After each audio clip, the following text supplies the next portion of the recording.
Pagkagising nga ni Kuya Tantan mga mema ko, kumain na nga rin kaming dalawa at isang plato nga lang ang ginamit ko para wala na nga rin hugasin. Tapos ko na nga rin palang mapaliguan si BBC yan dyan mga mema ko at nakatulog na nga rin ang bata. Late na nga rin palagi si Kuya Tantan nagigising mga mema ko sa umaga dahil sa gabi ay panay laro nga siya at ayan palaging puyat nga ang bata. Kapag maaga talaga akong nagigising, nagkakape nga lang muna ako mga mema ko at kakain ako kapag gising na nga rin si Kuya Tantan para sabay na nga rin kaming dalawa. At fast forward, katapos ko nga mapakain si Kuya Tantan, ayan, pinaliguan ko na nga rin siya at binihisan. Napakalikot talaga ng batang ito. Sa tuwing bibihisan ko nga siya, ang gusto niya ay palagi ko siyang hinahabol.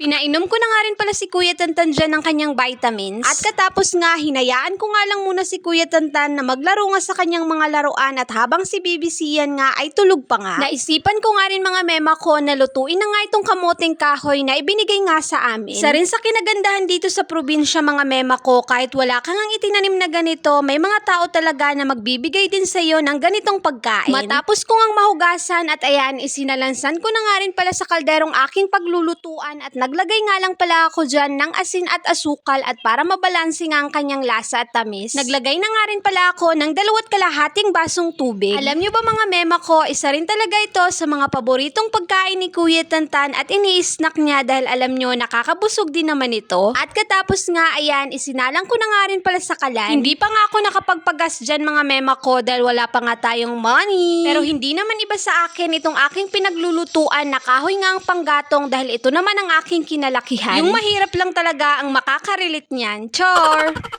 Hindi na nga rin mapakali ang mema nyo kaya ayan, sinilip ko nga kung luto na nga rin. Hindi pa naman luto mga mema ko kaya ayan, nagpatuloy nga muna ako sa pagwawalis dahil marami na nga rin mga dahon na hulog dito. Hindi pa naman gising dyan si BBC yan mga mema ko kaya ayan, sinamantala ko na naman ang pagkakataon na makakilos nga ako at magawa ko nga ang mga gawaing bahay. Dahil tsak na mamaya kapag magising na nga si BBC yan ay hindi na nga rin ako makakakilos. Nang matapos na nga rin pala ako makapagwalis, eto, tiningnan ko na nga rin itong aking niluluto at ayan, menekos-mekos ko nga lang yan. At makalipas nga rin ng ilang oras mga mema ko, ayan, luto na nga rin itong ating kamoting kahoy. At nagsandok na nga rin pala ako nito para mapakain ko na nga rin ito si Kuya Tantan. At alam nyo ba mga mema ko, sarap na sarap nga si Kuya Tantan itong kamoting kahoy at madami nga rin ang kanyang nakain. Pati nga ako, napadami talaga ang kain ko dahil alam nyo naman, masarap talaga ito na ipares nga sa kape. Fast forward, ng kinahapunan nga, ayan, nagtiklop nga lang ako nitong mga damit na nilabahan ko nga nung isang araw dahil natuyo na nga rin. Ito talaga yung trabaho ng isang nanay na hindi nga natin matatakasan. Charis.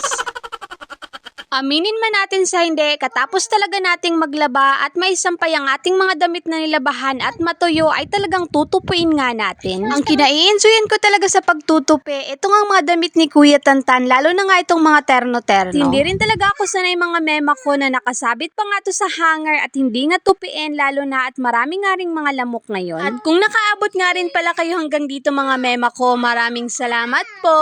At hanggang dito na lang po muna. See you in my next vlog.